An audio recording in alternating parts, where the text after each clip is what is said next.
the leaders all agree we're going to launch this new product, and this CS team is going to talk to our customers about it. The sales team is going to call our customers, and the marketing team is going to email our customers. They all agree, right? So everybody's agreed. We're all aligned. But if they're all in different systems, then the sales team's going to start calling customers, and they may call a customer who just got off the phone with an account manager who just had a meeting with them, and that customer was just telling the account manager how upset they are with the current product that they're using because there's some bugs in it. The sales rep doesn't know, though, because they're not in the same system. So they're calling this customer, and the customer's like, I cannot believe you're trying to sell me something right now. Your product isn't working. And then the next day, that same customer receives a marketing email about this new product. And they're like, this company doesn't know what they're doing. Yeah, they're totally not aligned. Yeah, unsubscribe. Yeah. Potentially. Oh, I'm cringing. You're listening to RevOps Champions, a podcast created for B2B leaders to help you align your people, streamline your processes, trust your data, and leverage technology in order to grow your business. We're your hosts, Brendan Denewell, CEO and co-founder of Dynamico, and Amy Weaver, Dynamico's marketing director. On today's episode, we chat with Michael Ewing about how to leverage data and technology to make better business decisions and scale your go-to-market teams. We start off by getting his take on the role of RevOps in creating alignment between sales, marketing, and customer service. A lot of companies, I guess, they think about it as sales operations and just setting up, get prospects and CRM set up and forecasting. Don't think about connecting the commercial engine with the billing engine, and even less companies think about connecting, customer data like usage outcomes and in customer interactions like marketing, like email consumptions and email campaigns, CSMs interactions, sales interactions. To not have those pieces connected makes it really challenging when you want to start to grow your customer base or just report on your customer base and report on the healthiness of it. But then you really start to run into roadblocks when you want to invest in strategic plays that will help grow your customers. Let's say you have a new product that you're releasing and you want to coordinate marketing, sales, and customer success efforts. Well, if those three teams are working in three different silos, it becomes really difficult to really coordinate those things. If they're in three different silos, and if you're only associating the revenue piece with sales, because I think to your point of most people think of it as sales operations, I think it's easy to make the connection between a sales organization and the revenue that they contribute to the business. Sure. But you also have to give credit where it's due to those other functions that are involved. There's so many steps that happen before the sale. If you and after, and to really have like an integrated campaign for like a new product, so to continue on that thread for a second, you probably want to have coordinated marketing efforts where you're going to have emails that will go out to customers, social posts, events. Maybe there's specific customers you're going to have case studies for. You're going to have like a marketing team that does those. They're going to have their own KPIs they're looking at to see whether those campaigns were successful. And a lot of their goals, their end goal may be revenue, like how many new customers do we get? But there's going to be benchmarks to see if that marketing campaign was successful, such as open rates or interactions on social posts. And same thing with the customer success team. Well, if you have this great team that's talking to your customers on a regular basis, don't you want them to maybe talk about your new products? Wild. And, they're not just, if they're only measured on customer retention and you don't think about them in your integrated campaign, then you're really missing out on that group. And then finally, you have the sales team who's, getting those leads that would come from the customer success team and come from the marketing team and come from the product team as well, doing some PLG. They're getting those leads and now they're kind of executing on that sale. Well, if they don't And all they see in their CRM system is like, hey, a new lead wants to talk to me. Well, a good salesperson is going to ask, well, what are they interested in? Why are they interested in it? How do they get to me? What's the data points? And they can be able to leverage that in their calls. And RevOps enables all that. RevOps is the glue that brings all of those go-to-market functions together. Yeah. Anyway, so as we're chatting with different folks about it, they're like, oh well, this is kind of how our marketing functions, and this is the data that marketing is responsible for, and these are the processes that we use in marketing, and then this is the data that sales is tracking and being kept accountable for, and these are the processes that we use for sales, and these are the tools that marketing uses, these are the tools that sales uses, and then they keep going, and the customer service team, this is what they do. And then, so ultimately you're like, okay, so marketing, they're responsible for this particular data. They know they're being successful if they're achieving those metrics, which are then being handed over to sales. Sales is then being held accountable to achieving their KPIs. The same thing with service. And it's like, yeah, that's how we're doing it. I'm like, okay, well, that's RevOps. So the question then is, if you're doing RevOps to 50, 60, 70, 80% of efficacy, the question is like, if you just make one or two improvements, what would that look like? Yeah. Or especially, as companies are scaling back on their headcount and looking to become more efficient, you need to look at your tech stack. And if 3 different departments are using 3 different technologies, so it becomes incredibly inefficient. If marketing team is using Marketo and sales team is using Salesforce, but they're not connected, and the customer success team is maybe using Gainsight or just not using anything. Yeah. If you don't connect all those together, then it becomes really difficult to scale. Right.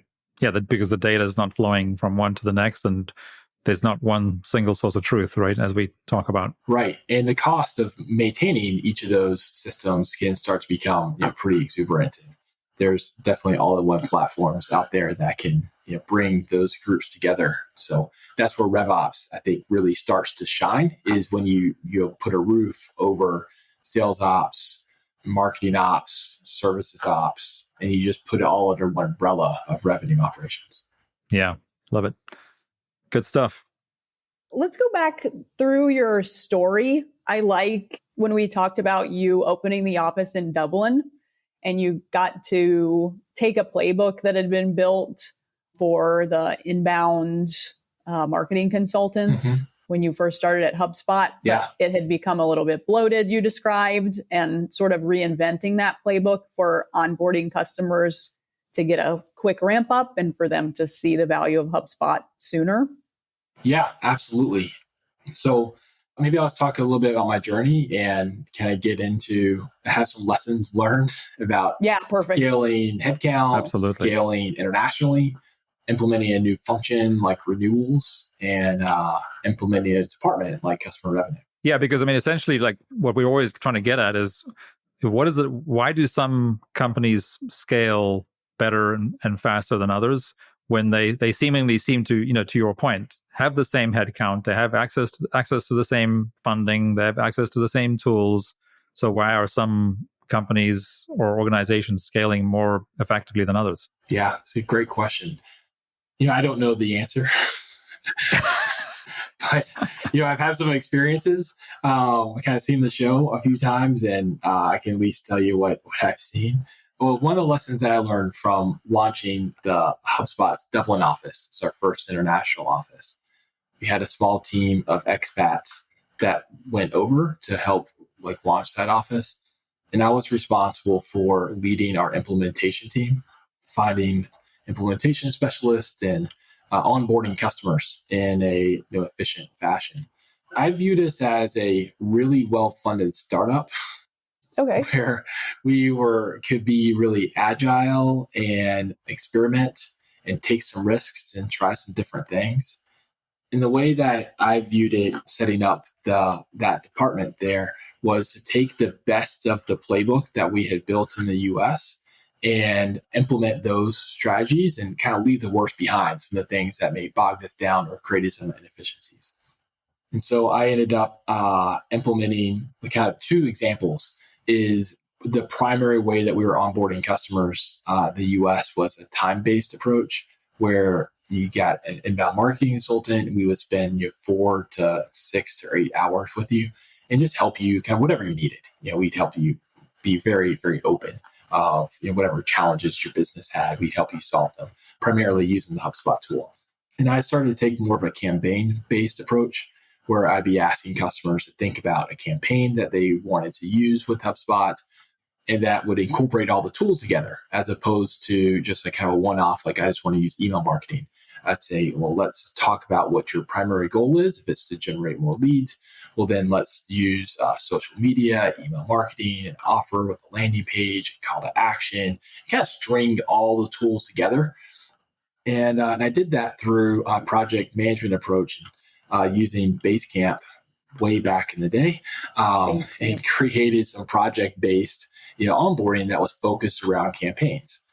Being able to do that, I guess anybody could do it, but being kind of separated from the mothership was a little bit easier for us to experiment using those different tactics, and we got to see whether it worked or not and show the results. And we ended up seeing some pretty great results, and then taking those systems and processes back to the US and then implementing those fully. And I think that's what it kind of enables some companies to be more successful than others is, one, experimenting, being open to try new things, testing, always testing and validating whether something's being successful or not. And then if something is deemed a success, then you fully look at what the systems and processes and operations are, and then actually integrate that. Don't just staple it on to your current system. Actually, let's revamp our current operating model. And then companies that do that, that continuously innovate and kind of disrupt themselves, I feel like those are the ones that are able to kind of scale more efficiently. So you did know the answer, Sneaky. It's hard. It's I guess easy thing to say, and it's hard to do. Yeah. And it probably looks different across different organizations. Yeah. Timing and people, and but I think that's the framework that I at least have in my mind of being able to scale internationally. At least that's worked for me. Yeah, I mean, a lot of it is also, I'm learning a lot more still at my age about strategy and being what strategic really means. And actually, one of the cool things that happened to me, early as a HubSpot partner, I ended up by accident in a training session in Cambridge, Massachusetts, where Brian Halligan was actually the person, sort of doing the training. And one of the things he was telling us was strategy is as much knowing what to do as what not to do. And I think you just alluded to this idea of iterating, and I've since learned that being really smart and being strategic is about iterating, and it's again revisiting, removing all the common biases that we're all exposed to. Jeff Bezos, I think, is very famous for one of those biases, which is just because it worked yesterday, it doesn't mean it's going to work today, right? And which, so at Amazon, they call it, every day is day one, because he said this right within the first year or two of launching Amazon, that, Amazon probably wouldn't be around by 2030 because they would get lazy and comfortable, and they would stop innovating and stop iterating, and someone else would be planning to take them down from their garage. When you break it down, so you always hear these great big success stories around how strategic people and leaders have been, but when you really break it down, it's into those little things, like every day, what's working, what's not working, what's working, what's not working, and then to your point, get rid of the stuff that's not working and do more of the stuff that is working. Right? Omissions was always a really big part of the HubSpots. Every year we would have something we call MSpots. It's kind of goals that we would set as an organization. Every department would eventually you develop an MSpot, and the O stands for emissions. There's so many great ideas There's so many things you can do. And I think it's the best organizations like Amazon and Microsoft and Facebook and Google. They really encourage innovation and people to bring forward all of their ideas. And you can't do them all. And I think that's where strategy really comes in. And some of the best leaders are able to make the big bets and pick one or two things that they're really going to focus on. And that's hard. I think that's a really hard thing to do, is to really hard decisions to say, like, there's extremely good ideas that we think that could be very viable, but we're going to have to omit them because we're going to focus on this and we're going to do this thing really well. And if you have data points, for instance, like the one your colleague recognized where some revenue was being left on the table by HubSpot not actively sort of upselling, if you will, when customers were going beyond their contact tier, it's an easier sell internally to point to that data and say, this is something worth going after, and I just need the resources or the time or the whatever. And that helps you sort through all of those brilliant ideas and say, yeah, this is a brilliant idea and it's going to lead to revenue. So let's move forward with that. It's data. You have to speak in data. I know Amazon implemented something that we use at Impact before every kind of QBR or kind of any sort of big meeting. You would write up a document that was like a pre-read document that everybody would read for 15 or 20 minutes before the meeting actually started. And the purpose behind this was to kind of cut through the selling that some people are actually really good at presenting their ideas. They're very persuasive in their delivery, and to cut through that and really just present their story with data. And yeah, I think there's something to that of when you can really find your problem with, especially a revenue related problem. You can point to the data to say, here's the revenue that's being leaked, and here's why I think it's leaking, and here are some solutions to address that leak. Well, that's a much more powerful argument than I really think we should XYZ. Compelling, much more compelling. If you can prove the ROI, absolutely. Yeah. So data, of course, is a big topic that we talk about a lot. Anyone working in RevOps is going to be talking about data. Another big trend that we've also talked about and that we talk about pretty much every day, it's becoming a lot more leaders and people working in various, RevOps roles, whether it's sales ops, marketing ops, service ops, are realizing that more data isn't necessarily better data. The flip side to the coin. Right. How do you end up with the right data, whether it's more or less, it doesn't really matter, but making sure that it's the right data that'll help leadership at any level, any department, sure, enable them to make the best decisions faster. Taking a pause because it's I'm like really trying to think if more data is worse. I think that it really comes down to structured data and really knowing what your problem is, and then being able to look at accurate data to help address or answer your problem. So, for example, I found that unified databases matter like a lot. Of getting a data lake where you can sync in multiple distinct databases is something that not a lot of companies do.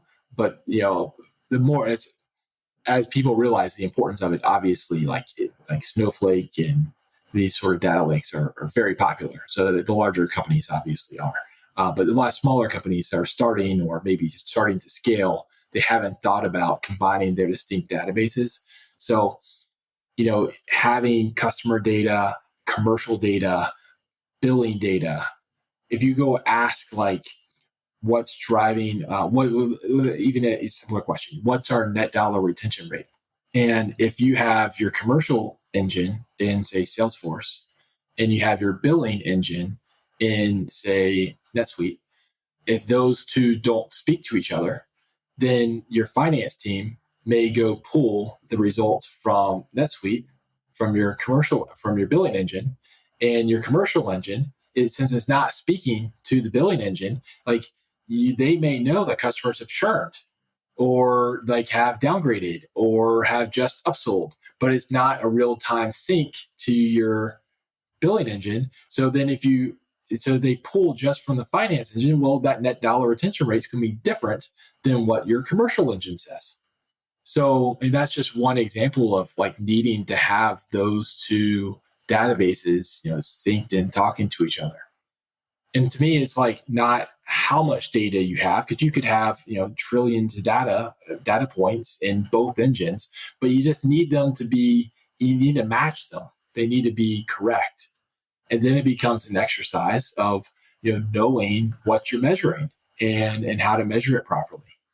Because, looking at the net dollar retention rate as just an example is going to be, it tells a different story than looking at the gross dollar retention rate. So if you're just looking to see, how healthy are your customers, well, it's two very distinctly different numbers. But one will show that customers are how much you're retaining only customers if they're downgrading or churning, and the other is going to show how much you're able to upsell and scale with your customer bases and to mitigate that churn. So it's knowing which data points to measure and then the inputs that go into each of those. So what is driving gross dollar retention rate? What are the activities that are leading to customers to downgrade or churn more? And that's where having another database connected, like your customer success database, where you can see interactions that are happening with customers, a frequency of QBRs. You could have contextual notes or ratings that the customer success managers are giving, customer health scores. If you have all that in a database and you can now sync that up to the commercial and billing engine, well, now you can start to answer those questions of what are the early indicators that are driving churns or downgrades. And then that helps you to answer your gross dollar retention rate. Yeah, which is, I think that was a really good example of which kind of goes back to what we were talking about before, where it's, we talked about marketing, they have to have their KPIs and metrics, and those are the ones that they should be focused on. So whether it's 3, 5, or 10 data points or metrics or KPIs that they're tracking on a daily, weekly, quarterly basis, they should only be looking at those numbers and not being concerned about data that's irrelevant to those numbers, right? The same way that a sales team has to be focused on theirs, the customer service team needs to be focused on theirs, but the flow of the data has to make sense from an organizational perspective based on the overall objectives of the business, right? One of the other trends that we've seen in the conversations we've been having in the last few weeks, again, we're talking about RevOps, and we're speaking to a lot of revenue leaders or people that are on the revenue side of the business. But one of the common things that people are talking about is how, let's just call it the CRO, so the revenue leader, and the CFO should really be able to work very, very closely together. And the example you just gave now of the commercial engine and the billing engine is a perfect example of that, because they both need access to all the data in real time. And there's no reason that shouldn't be happening today. The technology exists for every CFO, every CRO, and every other leader in any business to have access to all the relevant data in real time. That's right. If the CFO is only reporting results and not forecasting, then you have a serious problem. And you're not going to be able to forecast without the commercial engine. Correct. A conversation we had on Tuesday actually specifically mentioned FP&A, which, again, most people on the revenue side of the business don't even know what FP&A means. Every CFO, that is what they live by, is they need to be able to forecast and plan and analyze the data so you can do 24-month, 36-month, 60-month, roll forwards and what have you. But if you're not working with, first of all, if you don't have access to the data and it's not accurate, then, it's not all that helpful. Yeah. Well, oftentimes, I guess you see no finance team worth their salt is going to be just forecasting results. They're always going to be forecasting. That's part of the function. I guess like what I meant to say is those forecasts become like without just looking at trends, if you can actually take the inputs from the commercial side becomes more accurate. And that's where I think HubSpot was extremely good at forecasting, and they continue to be. They know down to the penny where their forecast is going to, where their sales is going to be, a quarter, 2 quarters, 3 quarters away. It's scary how accurate it is. And a lot of it's because of that really tight integration between sales, marketing, and customer success. Mm-hmm. And then, of course, the CFO having visibility. Yeah. To be able to do that. The CFO and the CRO kind of working really hand in hand. Yeah, 100%.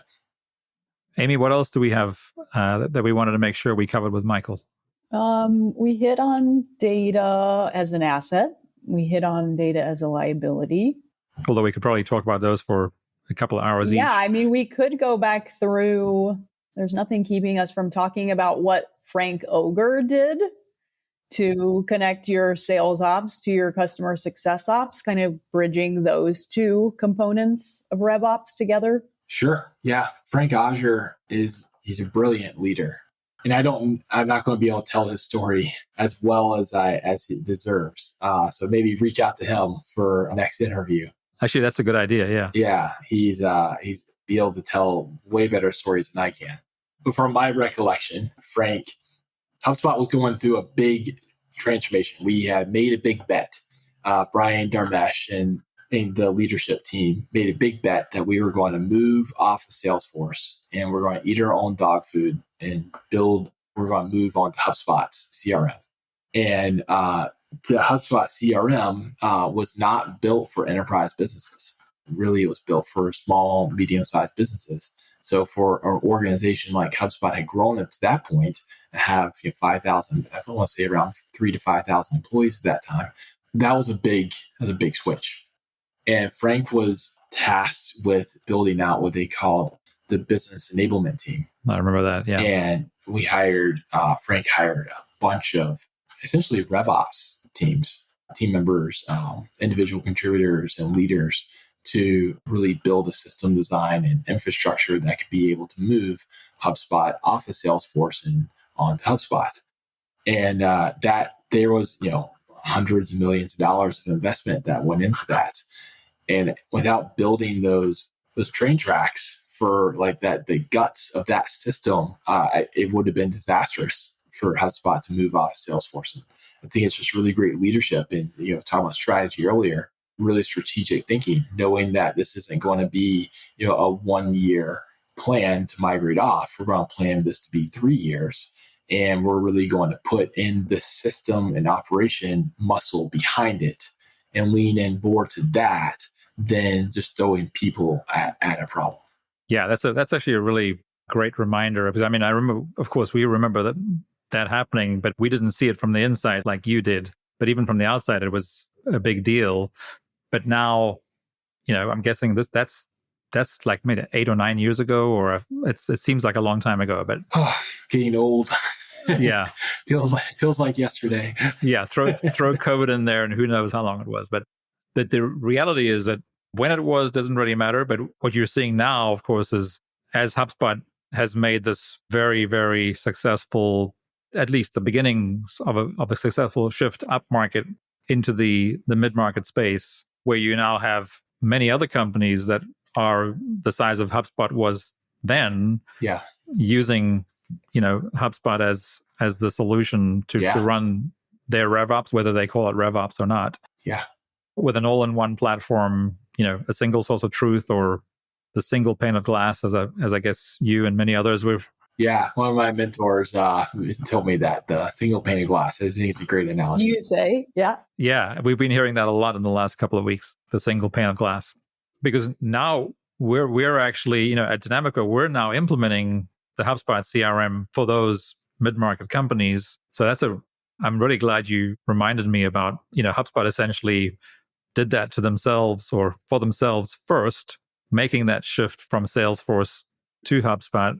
So because we're seeing that happening a lot, companies, again, in that mid-market, so let's say up to about 2,000 employees, moving from Salesforce or Microsoft to HubSpot, because it's an easier platform to adopt, train on, much higher usability, etc. And you mentioned something else earlier about the cost of.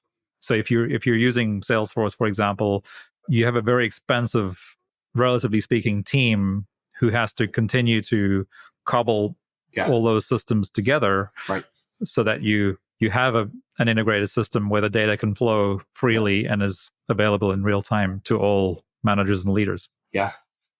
Well, would this be a good time to talk about, having gone through that transition yourself? Sure. While internal to HubSpot, are there some things that companies who are doing that today should look out for and avoid in that process? Sort of building upon like having that business enablement team in place. What might that look like? Yeah. Well, and one thing I wanted to make sure I just mentioned on this topic is just to be prepared for growing system complexity. With every new hire and every new team that you bring on, especially a new team that you bring on, it brings more complexity to the operating system. And oftentimes there's demand for new tools, new fields, new workflows, and it just causes the complexity of your systems to grow.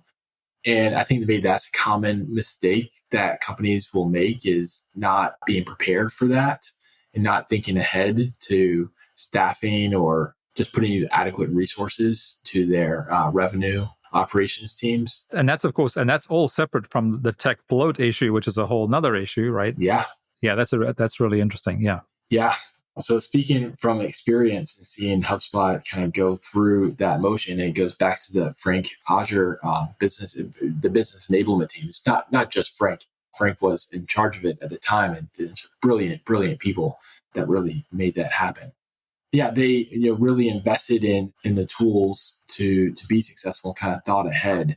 But not fully. You can never fully anticipate things. And we didn't build out everything perfectly either. Sure. There's a lot of things that we didn't have right when we first launched, and then over the years that we built. As an example, I helped to build the renewal management team at HubSpot. I was one of the first founding members of that team, and I was brought on more as a program manager, where I worked with director, a gentleman named Derek Roberts, who led renewals at Salesforce and kind of had this playbook that he brought over and helped to bring to HubSpot. And Derek, when we're implementing a new system, a new department, I think this talks to revenue operations a lot. The way he set it up, right? He was the director. He hired a system architect, one of the first hires that he brought on, hired a data analyst, and hired a people manager, and then hired me as a program manager to kind of coordinate all the trains. And having that specialty of a system architect that's able to look at the broader picture of like what systems do we have today and how would this new system fit in, and minor decisions can turn out to have very large impact on your systems. So having somebody that knows the full picture and can that's what they focus their time on, that can really help reduce operational inefficiencies and make your project successful.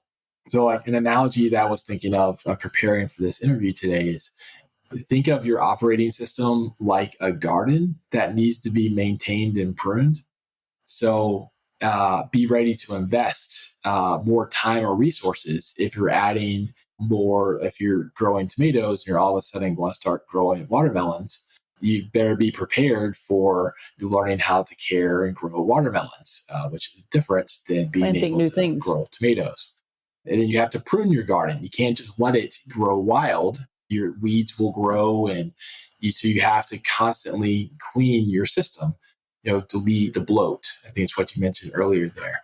Reduce, audit your fields that you have, audit your workflows, audit your systems, and do that on a quarterly basis. That's really ideal. Yeah, that's a great analogy to kind of simplify it. But and then on the other hand, though, the challenge and of course the irony that we all have being in the technology space, though, is one of the reasons that we have to make a lot of assumptions planning these things is because the technology itself is continuously evolving. and we don't know what it's going to be able to do, in 6 months or 12 months from now. And of course, with everyone talking about AI at the moment, you'd have to believe that the rate of that, or the velocity of change, is going to continue to increase. Like it was already at breakneck speed, going into COVID. Now it's whatever you call that new speed. The speed of light. Right. So here we're all sort of at the coal face or the cutting edge of trying to figure this all out. But it's just so ironic that the technology that we're implementing itself is going to be better than it is today in probably weeks from now. Yeah. Which goes even more to the need of a strong RevOps team, and having a strong leader in your RevOps team that can be thinking ahead to the future, staying on the cutting edge of the existing technologies that they're using, and being on the lookout for new ones. Mm-hmm. Takes a proactive kind of person. Sure. Yeah. Proactive sort of person, and one that listens to, I think it's really important to listen to your team. Like regularly speak to your counterparts in sales and services and marketing and product and finance. What are the challenges that they're facing? What tools are they, like, how are they using the tools today? Are they finding deficiencies in them? Have they heard of any new tools that they want to explore? I think it's really important to be tuned in to those conversations, as opposed to having a more reactive approach where your CRO might bring you to say, hey, I want to implement, outreach when I'm using SalesLoft today. Well, okay, tell me more about why. And, being a partner with with all the go-to-market functions can help with the technology, the speed of acceleration that technology is happening. Because you can be aware of all the needs that they're having. And if you're really tuned in to capabilities of the current software you're using and the new ones that are out there, you can be prescriptive about deploying new things. Aligned in your thinking. Yeah. This is making me think of Brendan Channing Farrer's analogy of the people rowing in the boat. And everyone's aligned and they're rowing in the same direction, going the same pace. They're going to move forward a lot quicker than people who are moving their oars separately. Yeah, that's a super analogy. Yeah. Dharmesh is the first one I heard that from.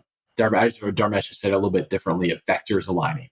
And I think he mentioned it from Elon Musk said, your company is the sum of all vectors. Yes. And if your vectors aren't aligned, then your company's not going to be, as efficient as it should be.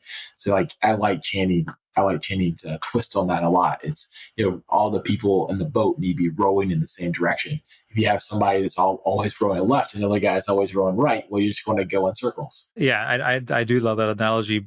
But I think one of the things that I'm realizing as I'm listening to you, as a RevOps team and a RevOps leader, you're not just aligning the people to all row in the same direction. Yeah. You also have to make sure that the data is always aligned. You have to make sure that the technology is always, nurtured and pruned along the way. So I think those are all fantastic analogies, but ultimately the RevOps leader is responsible for aligning the people, which is the ones in the boat, but that they also have to be always on top of making sure we're tracking and following and I guess getting the results for the right data, and then the continuous, your garden sort of pruning analogy of making sure that you always have the technology stack or systems optimized, that they don't get too bloated or that they're not anemic and aren't able to do what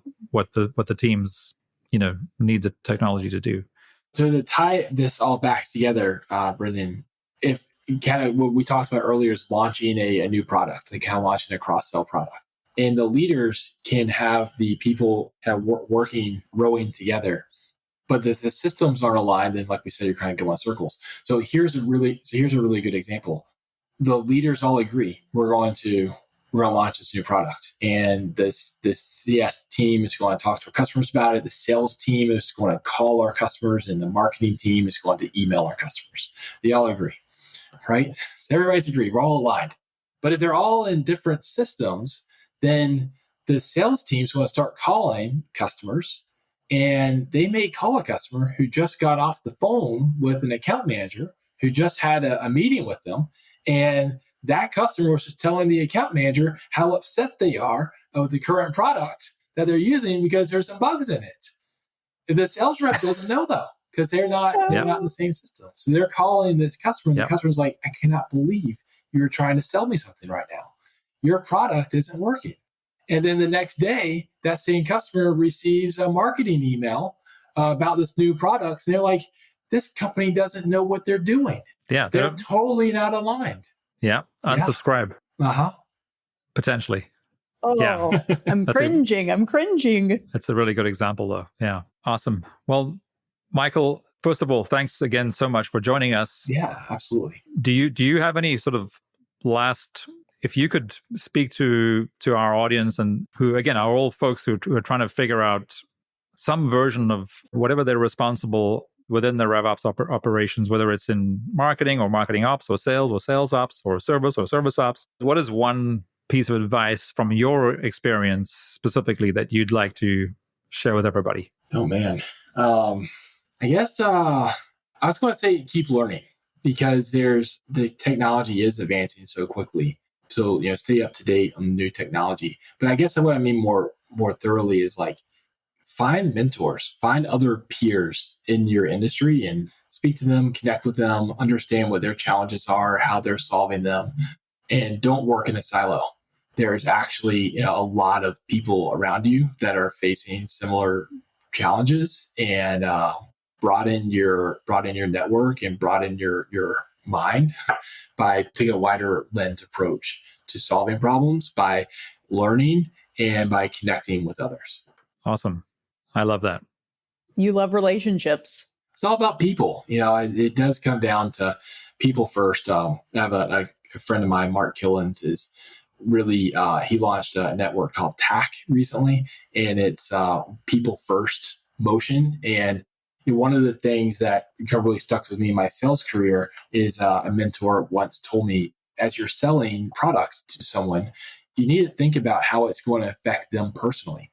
Because oftentimes you're really selling to another person, but that person has a career at the company that you're selling to. And how are you helping them further their career? And that's always stuck with me. So whatever kind of function you're working in, you're talking to somebody else in a company, like remember, you're talking to a person, not to a company. Yeah. Yeah, that's really good advice. And thinking about how you can really help them. Yes. Further themselves, and what are their personal challenges they're having, their career challenges they're having. I think that frame of mind can kind of unlock some new ways of thinking. Yeah, I love that. That's really good. What a great nugget of wisdom to end on, I think. Yeah.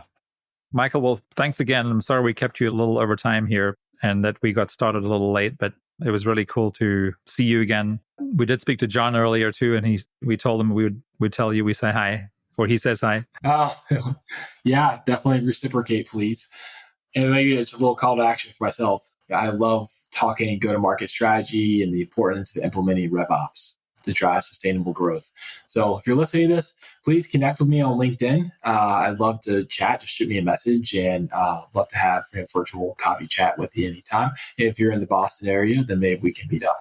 Yeah, actually, well, so now that you've mentioned that's another one of the things that's come up quite a lot, Michael, in the last few weeks is the relationship between RevOps and go-to-market. Do you have how would you, in a minute or two, how would you sort of explain the relationship between, a go-to-market motion and RevOps?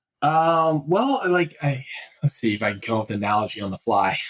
RevOps is like the glue that makes the go-to-market team stick. So the go-to-market teams is essential to the core theme we've been talking about today. Those teams need to be able to connect and communicate and work together. And that includes the systems and operations. I think most importantly, the systems and operations. And RevOps is what enables that. Go-to-market teams, whether it be marketing, sales, services, product, that's using a product-led growth approach, they all need to communicate and work together. As we all increasingly are knowing, data is so important to making those decisions, seeing the success, and being strategic. So invest in your RevOps team you can have separate teams. You should have a team that's focused on marketing ops and sales ops. And there's just totally separate needs. But make sure you have an umbrella layer that is coordinating all those systems together. And that's, I think, what's called RevOps and what really, sticks the go-to-market teams together. So with a really short analogy or a short way to say that would be RevOps makes go-to-market happen? And well, yes and no, because you can make any sales team can just pick up the phone and start calling people. Marketing teams, you could just start blasting people. So like RevOps won't make it go. Yeah. But it will help it grow. It'll help it grow. There you go, Brendan. Yes. Grow better together. Nailed it. Couldn't have said it better. Cool. Awesome. All right. Well, let's wrap up. Did you enjoy this episode? Find more at RevOpsChampions.com.